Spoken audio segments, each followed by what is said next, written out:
Olá, alunos do Seminário Teológico Paulo Dias Macalão, Básico em Teologia. Mais uma vez, estamos juntos para a terceira aula da matéria Evangelismo. Muito importante a matéria. Vamos para mais esta aula. Agora nós vamos comentar sobre o Evangelho, uma definição do Evangelho e 4 pontos de vista como definição. Preste atenção. Definição de Evangelho. Definição popular. A história de Cristo. Conta a biografia de Cristo. Nem todos os 4 livros dos Evangelhos, até mesmo os 3 dos 4, 3 são sinópticos, não é? Eles também não falam toda, de forma abrangente, a biografia de Jesus Cristo. Mas tem a sua definição. Mateus e Lucas, sim, fala da infância. Lucas vai mais um pouco além de Mateus e fala da infância de Jesus até os seus 12 anos, quando foi encontrado, quando ficou em Jerusalém.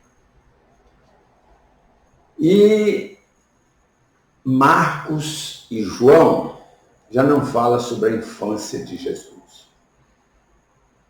João aborda o lado divino de Jesus. Agora, nós vamos estar estudando a segunda definição popular, definição histórica. Escritos apostólicos dos ensinos de Jesus, uma prova mais profunda do que é o Evangelho, sendo uma biografia de Jesus. Terceira, definição bíblica. Boas novas de salvação. E por último, em 4º lugar, definição da atualidade, dos dias odiernos. Os ensinos de Cristo completos, semelhante a uma diversidade de joias, sendo a salvação a mais importante. Lindo, não é? Essas são as 4 definições do Evangelho. Agora vamos ver algumas ideias errôneas. Opa, preste atenção.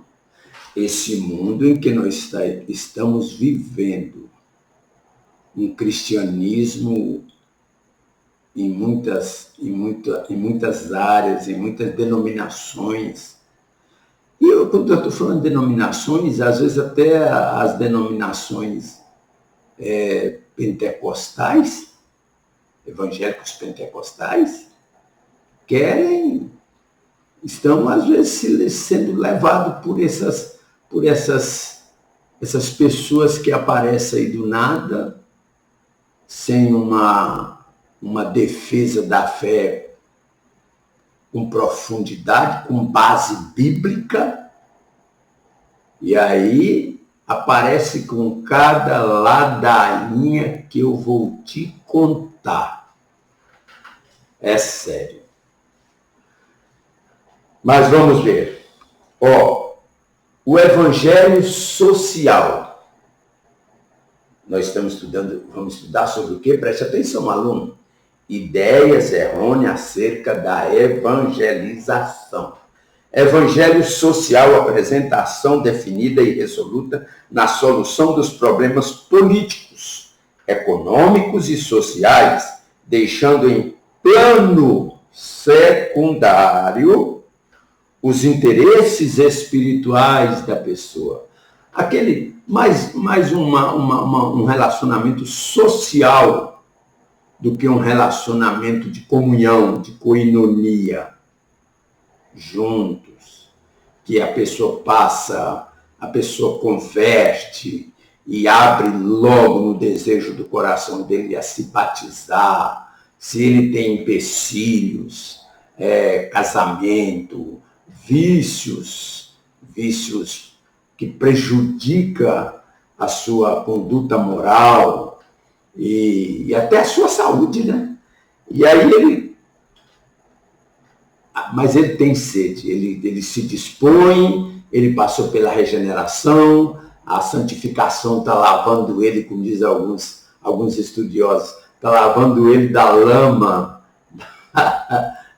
porque na regeneração ele entra para o ciclo da salvação, da conversão.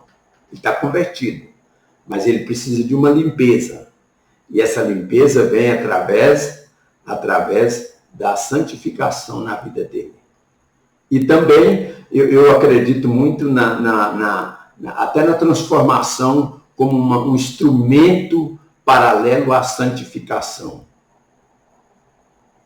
A santificação é para nos tornar semelhantes a Deus, ao nosso Criador, ao nosso Salvador, ao nosso Criador, ao nosso condutor, que é o Espírito Santo.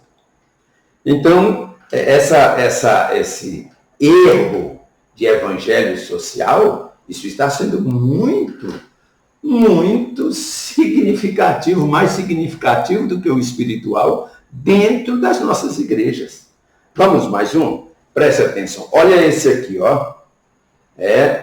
O evangelho social é a degradação. Aliás, vamos dar seguimento, né, ao evangelho social. O evangelho, letra A. O evangelho social é uma degradação do verdadeiro evangelho, porque contradiz o arrependimento. Não, deixa ver. Aqui ele se relacionando com nós já é muito importante. Precisa pela conversão. Lembra da história, principalmente nessas questões políticas. Vamos lembrar da história de quem? De Constantino, lá pelos idos do 312 depois de Cristo, 315, quando ele ascendeu ao poder, ficou conhecido, sabe como? O cristão de alma negra. E passou a favorecer pessoas que cometiam pecados que não podia de forma alguma ser tolerável, precisava de uma disciplina, precisava de um tratado. Não estou dizendo não estou sendo me expondo ao radicalismo, não. Mas precisava de ser tratado. E com apenas um perdão dos concílios e das convenções, ou concílios ou convenções, como queira, aí pronto. E isso caiu exatamente na fase da igreja em Pérgamo. Vamos mais? O evangelho social contradiz a escatologia. Olha só, a Bíblia diz que o mundo será destruído por peste, fome e guerra. O evangelho social espera o mundo com um fim glorioso por meio da ação social da igreja. Voltando um pouquinho esse olhar para a terra. Gente, a igreja, o olhar, a visão da igreja, não é a terra. A visão da terra, quem tem visão voltada inteiramente para a terra, sabe quem é, não sabe? Começa com letra I, depois vem um S, depois um R, um A, um E e um L. E um L. Israel. O sonho dele, a conquista dele, a visão dele, o olhar dele é para a terra. O olhar da igreja não é para a terra, o olhar da igreja é para o céu. E todas essas denominações evangélicas que estão pregando que estão pregando esse evangelho mais social, eles estão meio voltando para a terra. Sério, sério. E por último, nós vamos ver o evangelho social contradiz a martiologia. Doutrina do quê? Doutrina do pecado. A martiologia. A doutrina do pecado. O que ele está fazendo? Está contradizendo. Não é pecado, não. Tudo, se faz tudo e tudo não é pecado. Vamos mais? O evangelho social afirma que o mal que aflige o homem cessará com a mudança. Com a mudança do quê? Olha só, com a mudança do meio.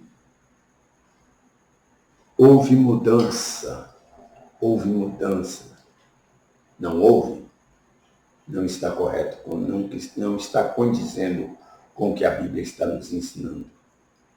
E por último, a Bíblia afirma que o grande mal que oprime as nações é o pecado e que é no coração do homem que ele nasce. Levíticos 26, 28, Jeremias 2 e 25. Daqui um dia eu vou ter um. Se Deus quiser, não vai demorar.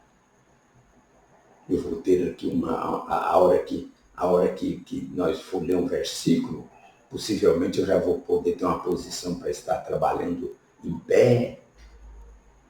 Aí eu vou poder mostrar para vocês o versículo e vocês lerem comigo. Eu falo e nós confirmamos numa imagem. Vai melhorar. Calma. Tudo é assim. Essas aulas aqui vão ficar guardadas aqui.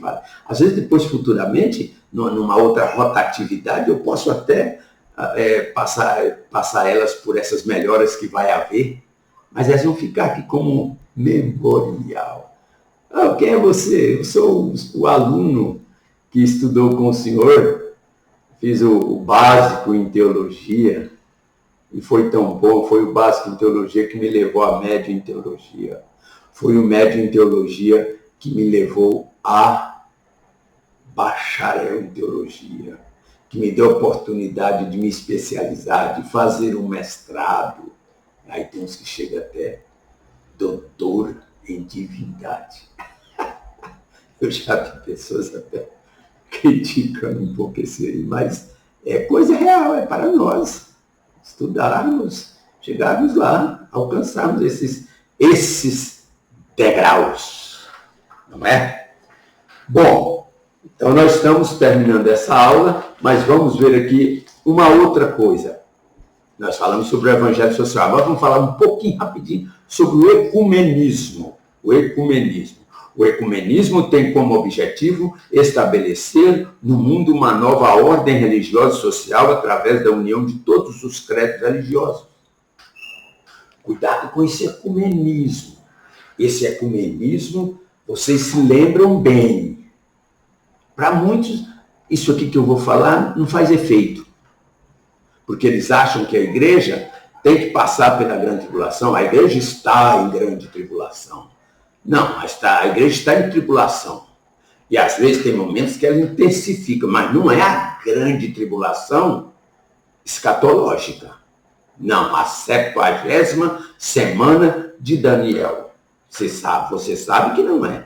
Você entra em conflito quando você se depara com esse pensamento seu. Mas, gente, será que eu estou certo? Então, o ecumenismo, vai haver a igreja ecumênica exatamente... É claro que o princípio dela é agora. O princípio dos anticristos é agora. João, o apóstolo amado, ele diz, filhinhos, é já a última hora, e tem se manifestado muitos têm se feito, muitos anticristos, muitos têm se feito anticristo. Olha, deixa eu te falar uma realidade. Aquele imperador que perseguia ferrenhamente João, sabe o que ele era para João? João sair e falar para todo mundo, aquele caboclo é o anticristo. Eu tenho certeza. E depois disso, já surgiu tantos.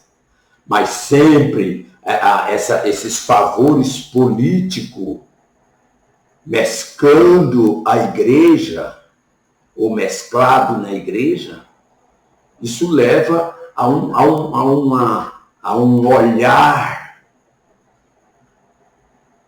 olhar que venha favorecer e que venha fazer nós voltar o nosso bem-estar mais para a terra do que para o céu. E ele é o trampolim, ele é o princípio do afunilamento, do corredor para a igreja da grande tribulação. Quem é essa igreja da grande tribulação? O senhor falou que não tem igreja na grande tribulação. Os que ficam do arrebatamento. Vai ser muitos. A cifra é que Jesus falou assim, olha, 50% sobe, 50% fica. Aí deu alguns exemplos. Eu não estou dizendo não, tá? Estou dizendo o que a Bíblia está dizendo. Embora você vai dizer, é figurado. Tudo bem, eu também posso entender que tem igrejas que vai mais, tem igrejas que vai menos. Isso é claro. Bem, mas o que é? Aí ele disse assim, 2 estarão numa cama. Estou falando do arrebatamento. Um será levado, o outro será deixado. É um casal, homem e mulher. Estarão na cama dormindo. 2 cônjuges. Aí um é levado, aquele que está firme, fiel, o outro fica. Eu não sei se é a mulher, se é o homem, se é a esposa. No outro lar pode ser o esposo, a esposa fica. Entenderam? Lucas ainda vai mais profundo um pouquinho. Lucas diz assim, 2 estarão no campo, trabalhando. Um será levado, o outro será deixado. Então nós temos que ter cuidado. A igreja passa por tribulação, mas não se chega ao patamar, ao nível, à cifra, à porcentagem alta do que será a grande tribulação da 70ª semana de Daniel aqui na Terra. Vamos olhar para o céu. Vamos ver mais aqui. E depois o proselitismo. O adepto desta filosofia de evangelização, os adeptos, né, creem que evangelizar é aumentar o número de membros, fazer crescer a denominação, não importando os meios empregados para alcançar seu objetivo. Proselitar, evangelizar quem já é cristão, quem já é crente, quem já é membro, quem já comunga num templo lá onde reúne a igreja. Aí ele vai, não, vem para cá, aqui nós somos, aqui nós vamos ser salvos mesmo. Hein? Eu já ouvi dizer até historinha de igreja, eu me lembro de uma denominação, que inclusive ela faz parte daquele grupo de neopentecostais, e ela foi uma das primeiras neopentecostal, e ela diz assim, eu tive uma irmã, era membro, não existe membra, tá? Você nunca pronuncia membra. A senhora é o quê? A senhora congrega? Eu sou membro da... Não, eu sou uma membro da Assembleia de Deus, da igreja tal, da cristã evangélica, da batista, da presbiteriana, da mundial, da tal. Ok? Então nós estamos encerrando. Isso é proselitar. Isso aí desqualifica o evangelho. Sua igreja, você que procede dessa forma, eu sei de muitas denominações que faz isso. E até várias cristãs, evangélicas cristãs, tradicionais, tudo fazem isso. Sabe o que a igreja está fazendo? Ela está fazendo só isso aqui, ó, inchando. Ela não está crescendo igualdade. Às vezes ela é nanica, mas está gordona. Para com isso. Larga de pescar em aquário dos outros. Não entra nesse evangelho, não. Ok?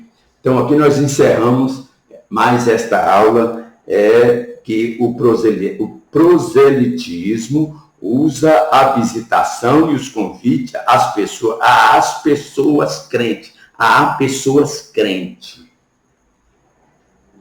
Eu falei que é pescar no aquário dos outros. Cuidado com esses gatos que ficam aí pescando no seu aquário. Vigia, mas também dê sustentação para os seus membros e congregados. Dá suporte para eles, ensina, Bíblia neles, melhora esses cultos, não fica nesse carranquismo, não, sai disso. Não precisa de você criar inovações, não. Tá? Amém? E aqui nós encerramos mais esta aula. Deus abençoe.